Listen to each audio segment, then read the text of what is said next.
România, Timișoara, 1988.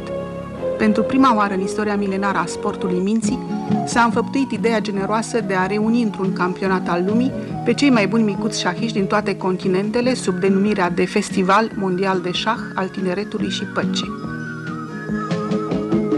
Bun venit, copilărie, bun venit din patru țări, cel mai bun din noi să fie, sol de pace între țări.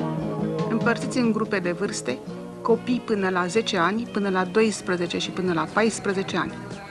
Juniori mici de la 14 la 16 ani.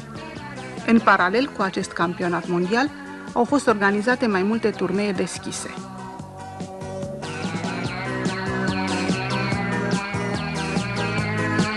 Aici, la Timișoara, aproape 1000 de copii de pretutindeni s-au împrietenit repede.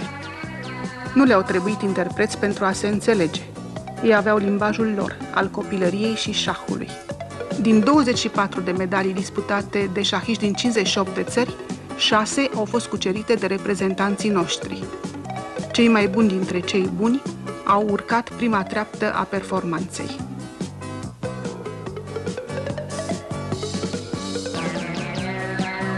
O mare satisfacție pentru noi, medalia de aur.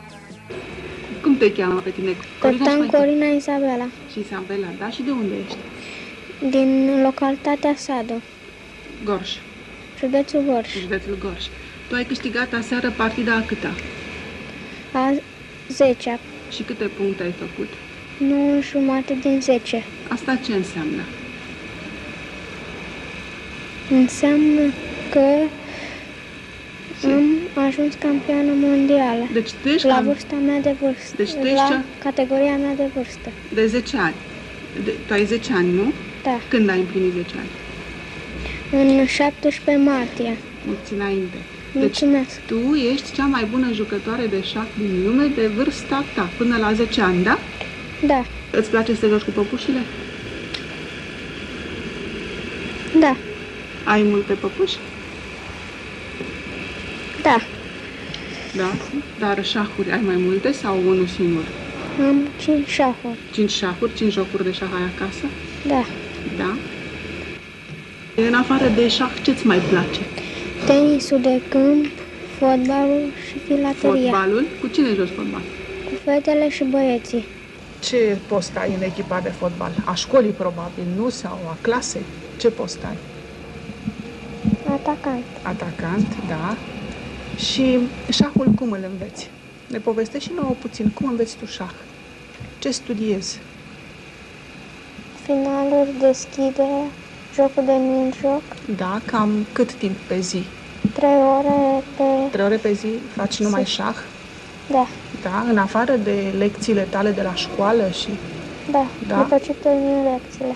Pentru prima dată, cine ți-a arătat cum să muți piesele? Tatăl meu. Tatăl tău, da?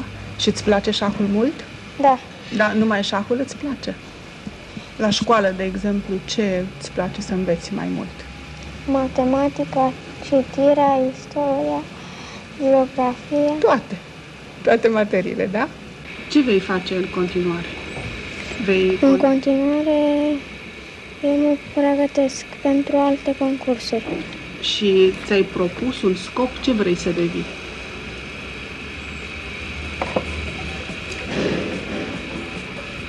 Vorbesc în șah. Ce ai vrea să fii? Mare maestră internațională.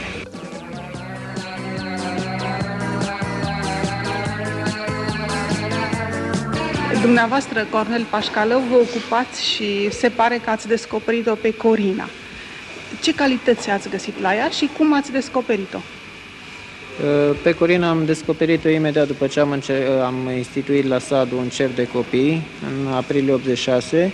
Corina știa regulile elementare, dar după foarte scurt timp, circa 2 luni, mi-am dat seama că este un talent deosebit când a început deja să rezolve probleme de șah și când stătea chiar singură mult timp în fața tablei.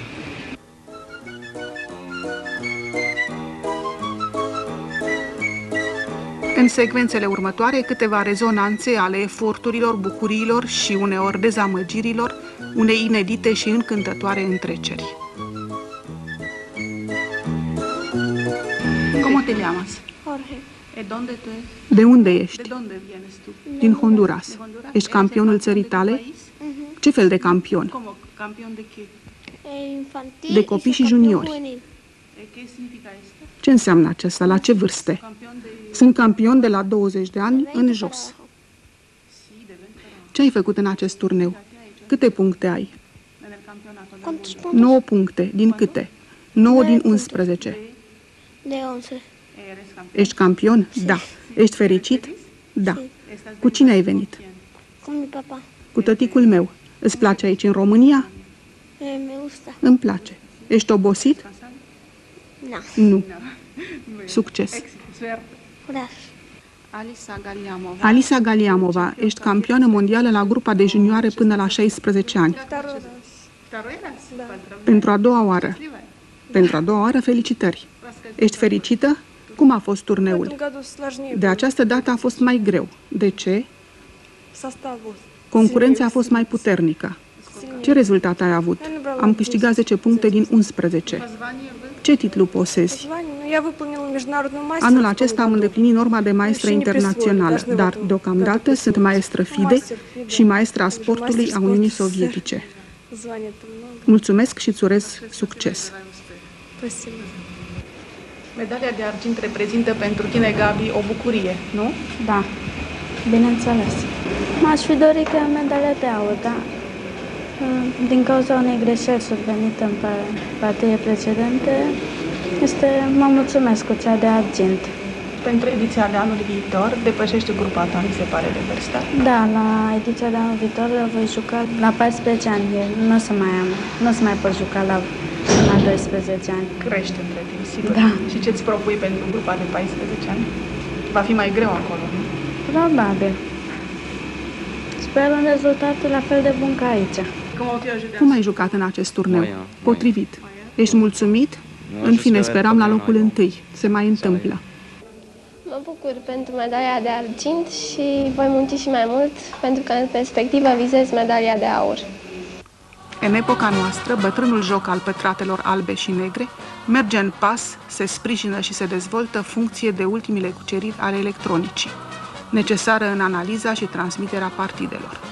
Întreprinderea Electromotor din Timișoara a realizat în premieră mondială un robot care a demonstrat partidele pentru spectatori.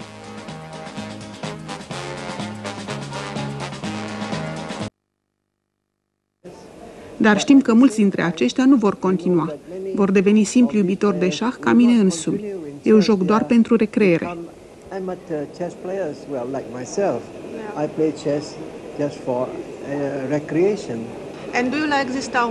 Vă place orașul florilor? Îmi place foarte mult. Sunt aici pentru a doua oară. Încă de prima dată am fost impresionat de festivalul pe care îl organizați în fiecare an. Îmi place acest oraș foarte mult. Dumneavoastră, românii, sunteți atât de primitori încât mi-aș schimba numele din Lim în Limișoara.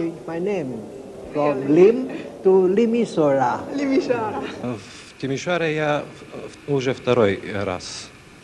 Хочу отметить, что În Timișoara sunt pentru a doua oară. не только очень хороший город, однако Vreau să precizez nu numai că este un oraș frumos, dar și că aici foarte mulți iubesc șahul.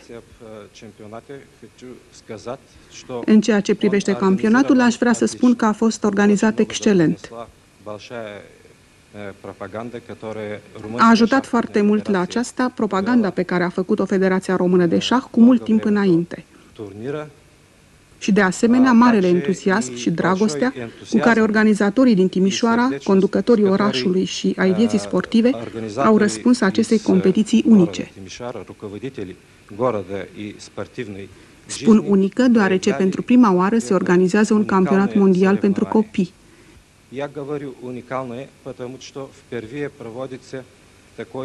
Și îmbucurător este faptul că au venit aici copii din toate continentele, din 58 de țări, care au jucat la înalt nivel.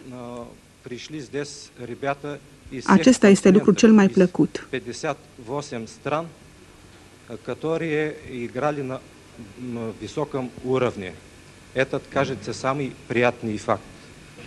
Sunteți pentru prima oară în România sau, după cum am auzit, ați terminat aici doctoratul?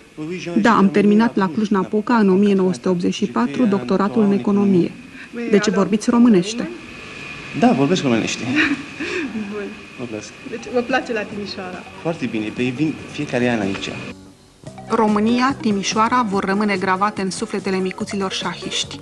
Aici au petrecut prin grija plină de dragoste a gazdelor zile minunate cu un program variat, adecvat vârstei lor. De aici, ei vor pleca soli, așa cum o spune cântecul compus și lansat la Timișoara și care va fi propus în noiembrie la Salonic, la Congresul Federației Internaționale de Șah, de a se permanentiza ca imn al Campionatului Mondial pentru Copii și Juniori. Bun venit copilărie, bun venit din 4 zări, cei mai buni din noi să fie soli ai păcii între țări. Hai copii din toată lumea,